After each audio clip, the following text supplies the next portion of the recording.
नमस्कार दोस्तों, एक बार फिर से मेरे YouTube चैनल पर आप सबका स्वागत है। तो जो स्टूडेंट सेमेस्टर 4 से सेमेस्टर 5 में आए हैं उनके लिए तो मैं पहले एक बात बता दूं।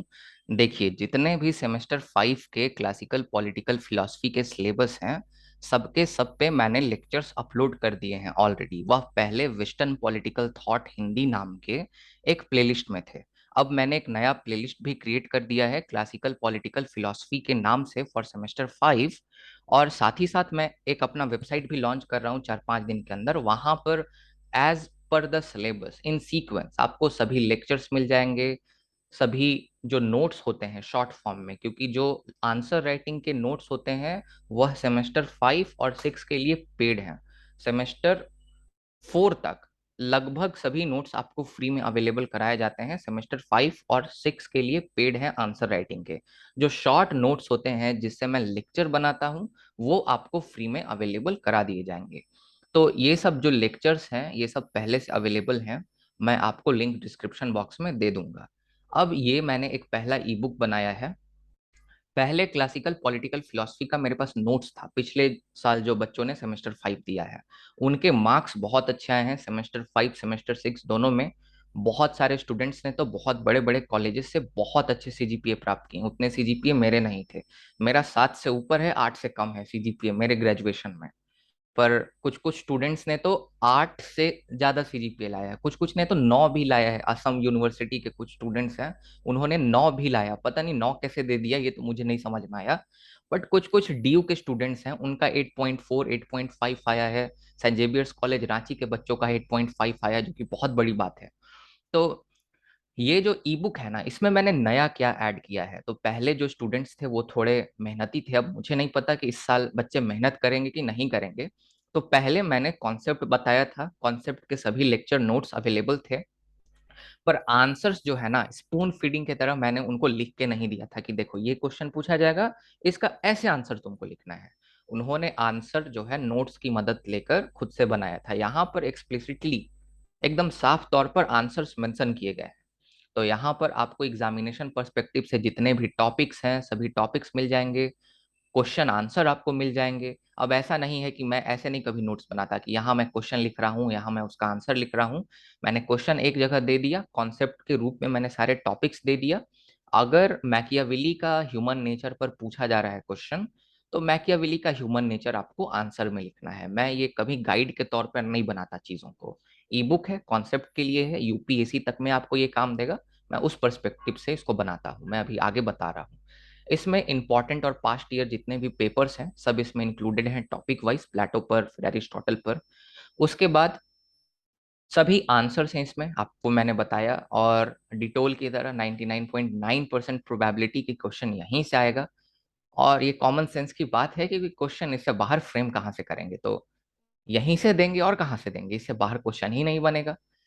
फिर उसके बाद कोटेशंस है स्कॉलर्स के। अब जैसे सेबाइन ने कुछ बोला, वेफर ने कुछ बोला, जैसे ऑक्सशॉट ने कुछ बोला प्लेटो के बारे में, एरिस्टोटल के बारे में, तो वो जो इंपॉर्टेंट कोटेशंस है वो मैंने हर एक यूनिट में इंक्लूड कर दिए हैं। अगर आप उसको अपने आंसर्स में इंक्लूड करेंगे तो आपका आंसर अट्रैक्टिव होगा। ये मैंने पिछले साल इंक्लूड नहीं किया था। इससे आपका आंसर क्वालिटी और ज्यादा बढ़ेगा। पर आपको रिलेवेंट कोटेशन ही रिलेवेंट जगह पे लिखना है। आप कोटेशन से आंसर भी शुरू कर सकते हैं। पॉइंट वाइज मैं हमेशा ही नोट्स बनाता हूँ, पॉइंट वाइज है। पॉइंट वाइज लिखिएगा तो बेहतर होगा। मुझे याद है ड्यू में मुझे स्टार्टिंग में सबने कहा कि पैरा में लिखते हैं, पैरा में लिखते हैं। मैंने पैरा में लिखा, पैरा में नंबर कम दिया उन्होंने। और वही चीज मेरे स्टूडेंट्स ने और मतलब मेरे दोस्तों ने जब उसको पॉइंट वाइज लिखा, नंबर अच्छे मिले। तो यहाँ पे जो है ना, एक चीज को आपको ध्यान में रखना है। ये बहुत सारे आपको टीचर्स बोलेंगे कि पैरा में लिखना शुरू कर दो, बड़े हो गए हो, ये वो। पर पैरा में लिखना जरूरी नहीं है। आप अगर कोई टॉपिक नहीं देंगे, सब हेडिंग हेडिंग नहीं देंगे, तो टीचर को पता कैसे चलेगा कि आप लिख क्या रहे हैं। इसीलिए मैं हेडिंग, सब हेडिंग, पॉइंट और उसका एक्सप्लेनेशन, इस तरह से मैंने नोट्स को बनाया है। मैं खुद एक बार इस चक्कर में फंसा हूँ। एक टीचर ने मुझे समझा दिया कि नहीं तुम ऐसा आंसर ठीक नहीं लिखते हो। अब मैंने उस तरह से पेपर लिख दिया, सब पैराग्राफ में बड़ा बड़ा पैरा कर करके बहुत अच्छा आंसर्स लिखा था। और टीचर्स ने बोला हाईलाइट भी कुछ नहीं करना है। और इस तरह से गड़बड़ हो जाता है। तो ऐसा नहीं है। 99.9% टीचर जो है ना इसी तरह के आंसर्स चाहते हैं। पॉइंट वाइज आराम से हेडिंग दीजिए, सब हेडिंग दीजिए, पॉइंट मेंशन कीजिए, एक्सप्लेन कीजिए, सबसे बेहतर तरीका है। और यूपीएससी में भी इसी तरह से लोग लिखते हैं। फिर उसके बाद प्लेटो पर ये सभी आपको कंटेंट मिल जाएंगे, एरिस्टोटल पर ये सभी कंटेंट आपको मिल जाएंगे। मैकियावेली में मैंने दो चीज ऐड किया है, except quotation and important question, ये तो मैंने ऐड किया ही है। पूछा जाता है कि मैकियावेली जो है वह चाइल्ड है रेनेसा के, Machiavelli is the child of Renaissance, discuss. ये क्वेश्चन पूछा जाता है, इसका आंसर इंक्लूड किया है, इस पर लेक्चर भी बना दूंगा, ये अवेलेबल नहीं है, बाकी सभी लेक्चर्स अवेलेबल है। फिर पूछा जाता है कि मैकियावेली जो है ना वह पहले आधुनिक चिंतक हैं, इस बात को बताइए। फिर उसके बाद थॉमस हॉब्स, थॉमस हॉब्स पर मैंने काफी कंटेंट को ऐड किया है। जैसे मैं आप यहाँ देखिएगा तो थॉमस हॉब्स जो है वह पहले इंडिविजुअलिस्ट है, इस बात को आपको प्रूव करना है, तो इसका मैंने आंसर इंक्लूड किया है। फिर एक क्वेश्चन पूछ दिया जाता है कि थॉमस हॉब्स जो है ना वह एक एब्सोल्यूटिस्ट तो हैं लेकिन साथ ही साथ एक पहले इंडिविजुअलिस्ट भी हैं, व्यक्तिवादी भी हैं, है ना। और इनफैक्ट मैं आपको एक बात बता दूं, मैं इस पर लेक्चर तो बनाऊंगा ही, थॉमस हॉब्स सबसे बड़े इंडिविजुअलिस्ट हैं, ये एक स्कॉलर का मानना है। उस स्कॉलर का नाम है वेफर।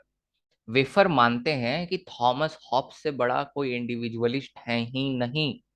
थॉमस हॉब्स जो है फॉर द पीपल है, इस चीज को आपको ध्यान में रखना है। तो वेफर के अगर हम मत को माने तो थॉमस हॉब्स सबसे बड़ा इंडिविजुअलिस्ट है। और थॉमस हॉब्स के चिंतन में जो भी हमें एब्सोल्यूटिस्ट थॉट देखने को मिलता है वह सिर्फ और सिर्फ इंडिविजुअलिज्म को प्रमोट करने के लिए है। इस पे मैं लेक्चर बनाऊंगा तो आपको समझ में आएगा। उसके बाद जो थॉमस हॉब्स हैं उनका जो स्टेट है हॉब्सियन स्टेट, जो कि सोशल कॉन्ट्रैक्ट से बना लेविएथन जिसको कह सकते हैं, तो इसके फीचर्स क्या क्या हैं ये क्वेश्चन कभी कभी पूछ लिया जाता है, तो ये मैंने आपको यहाँ पे बताया है। अच्छा, एक चीज और मैंने इंक्लूड किया है, जब थ्योरी ऑफ जस्टिस मैंने अरिस्टोटल का यहाँ पे डिस्कस किया है तो वहां मैंने डिफरेंसेस भी डिस्कस किए हैं। पूछा जाता है कि प्लेटो और अरिस्टोटल का जो थ्योरी ऑफ जस्टिस है उसमें क्या अंतर है।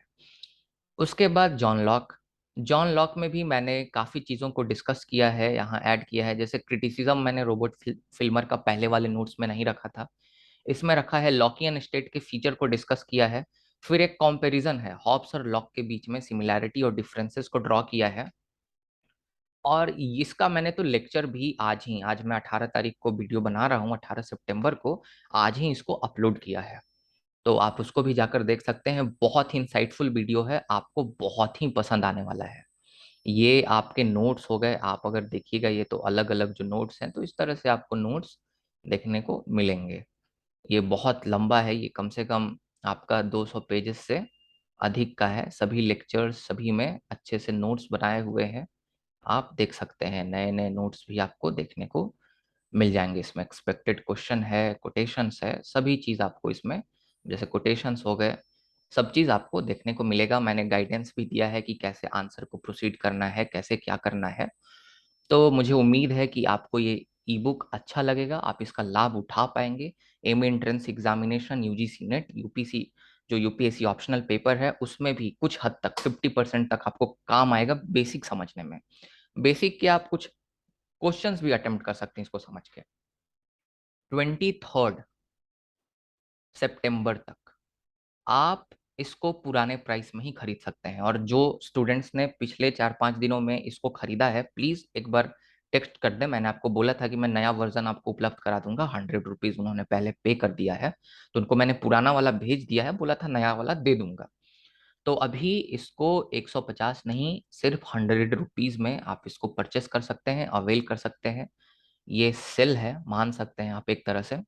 तो 23 सितंबर तक आपके पास समय है, उसके बाद ये नोट्स जो है वह 150 में आपको अवेलेबल कराया जाएगा। बहुत बहुत धन्यवाद, मुझे उम्मीद है कि आपको ये काफ़ी हेल्पफुल रहेगा आपके लिए। और इसी तरह मुझे सपोर्ट करते रहें। अगर चैनल पर पहली बार आए हैं तो लेक्चर्स को जरूर देखें, उससे फायदा आपका है। तो बहुत बहुत धन्यवाद, मिलते हैं अगले लेक्चर के साथ।